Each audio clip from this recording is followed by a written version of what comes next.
Hai, Assalamualaikum.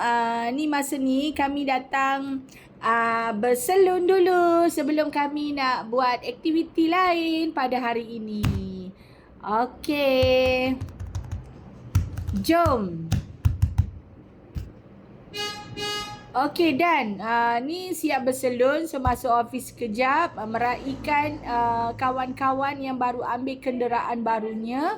Okey, so kita apa lagi cuba menempelkan diri kita. Okey, malam ni kita sampai dekat rumah pusaka arwah Nenda Kak T.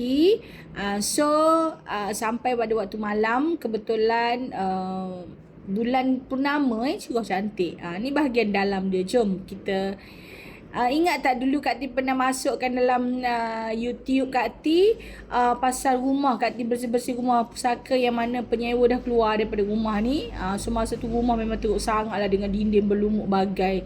Geli. Sekarang ni bila kita dah ambil alih, so kita dah betul-betul cantik kan. Rasa sayang lah nak bagi kepada penyewa-penyewa. So lepas ni kena select balik lah penyewa yang betul-betul jenis yang jaga kebersihan.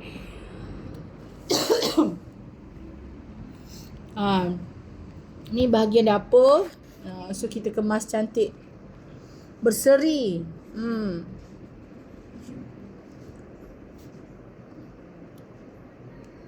Alhamdulillah. Okay, ni Alhamdulillah keadaan ramai-ramai masa time raya. Okay, Alhamdulillah kita impikan rumah ni dihidupkan kembali. Syukur Alhamdulillah memang ada tetamu, ada keluarga, adik-beradik semua, pak saudara balik berkumpul. Syukur Alhamdulillah.